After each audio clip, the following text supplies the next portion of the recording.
ભરૂચ જિલ્લા ચૂંટણી અધિકારી અને કલેક્ટર તુષાર સુમેરાએ ભરૂચ લોકસભા બેઠકની 7 મે 2024ના યોજાનાર ચૂંટણીને લઈ પત્રકાર પરિષદ યોજી મતદારો અને મતદાન અંગેની વિસ્તૃત માહિતી આપી હતી.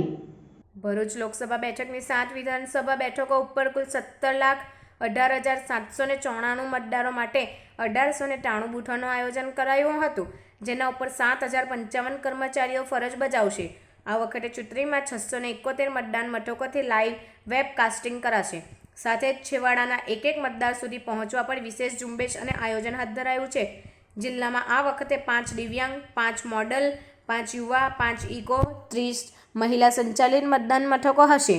જિલ્લામાં કુલ મતદારોમાં 150 જેટલા મતદારો શતાયુ, 12,497 દિવ્યાંગ, 2.60 લાખ યુવા, જ્યારે 30,224 પ્રથમ વખત કરશે મતદાન. સાથે જ 28,305 મતદારો 80 થી વધુ ઉંમરના છે. ભરૂચ લોકસભા બેઠક માટે ચૂંટણીનું જાહેરનામું 12 એપ્રિલે પડશે. આ ચૂંટણીમાં ઉમેદવારી પત્રો ભરવાની છેલ્લી તારીખ 19 એપ્રિલ, 20 મીએ ચકાસણી, 22 મીએ ફોર્મ પરત ખેંચી શકાશે. 7 મીએ મતદાન અને 4 જૂને કે જે પોલિટેકનિક ખાતે મતગણતરી હાથ ધરાશે. આ અંગેની તમામ તૈયારીઓ ભરૂચ જિલ્લા વહીવટીતંત્ર દ્વારા શરૂ કરી દેવામાં આવી છે. આ પત્રકાર પરિષદમાં કલેક્ટર તુષાર સુમેરા એ ચૂંટણીને અવસરની માફક ઉજવવા અને લોકોને વધુમાં વધુ મતદાન કરે તેવી લોકજાગૃતિ સાથે પ્રયાસો થાય તેવી અપીલ કરી હતી. ભારતના ચૂંટણી પંચ દ્વારા આપ જાણો છો એમ આજે લોકસભા સામાન્ય ચૂંટણી 2024ની જાહેરાત કરવામાં આવી છે. એ જાહેરાત થતાં જ આદર્શ આચાર સંહિતાનો અમલ શરૂ થઈ જાય છે.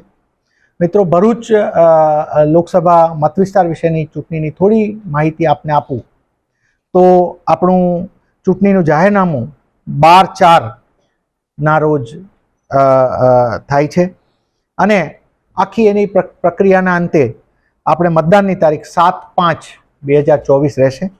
આપણે ત્યાં ભરૂચ મત વિસ્તારમાં 7 વિધાનસભા મત વિસ્તારો આ લોકસભા સીટમાં આવે છે અને એમાંથી 5 ભરૂચ જિલ્લાના આવે છે, 1 નર્મદા જિલ્લાના આવે છે અને 1 વડોદરા જિલ્લાના આવે છે. આપણા ત્યાં અમારા દ્વારા સ્ટાફ નિમણૂક કરી દેવામાં, સ્ટાફની ટ્રેનિંગ્સને બધું હવે શરૂ થશે અને સ્ટાફની રિક્વાયરમેન્ટ આપને હું વર્કઆઉટ કરીને આપું તો 1893 આખા મત વિસ્તારમાં આપણે મતદાન મથકો છે, તો એને લઈ અને આખી રિક્વાયરમેન્ટ પ્રમાણે એમનું પોસ્ટ કરાઈ રહ્યા છે, થશે.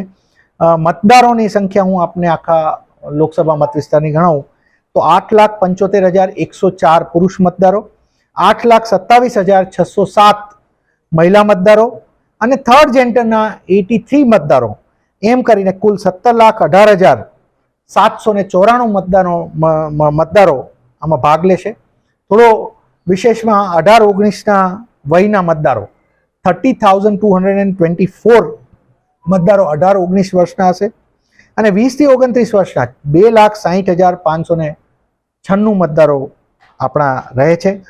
80+ મતદારો અમારા 80 યર્સ એન્ડ અબોવના મતદારો 28,305 રહેશે અને PWD એટલે કે દિવ્યાંગજન મતદારો અમારા 12,497 રહેશે. તમામ પ્રકારની આ સારું સંખ્યામાં મતદાન થાય, ખૂબ લોકો એને ભાગ લઈને આ ઉત્સવમાં, લોકશાહીના ઉત્સવના ભાગીદાર બને તેવી અમારા ઇલેક્શન તંત્ર દ્વારા વ્યવસ્થા છે. હું આપણા મીડિયાના મિત્રોનો હું એક સહકારની અપેક્ષા સાથે અપીલ કરીશ કે આપણા નાગરિકો, આપણા મતદારો આ એક ઇલેક્શનના પર્વના ભાગ બને અને આ પર્વ થકી આપણા જિલ્લામાં ખૂબ સારી રીતે મતદાન થાય, ખૂબ સરળતાથી થાય અને એક ઉત્સવ તરીકે ઉજવાય એવી શુભકામનાઓ.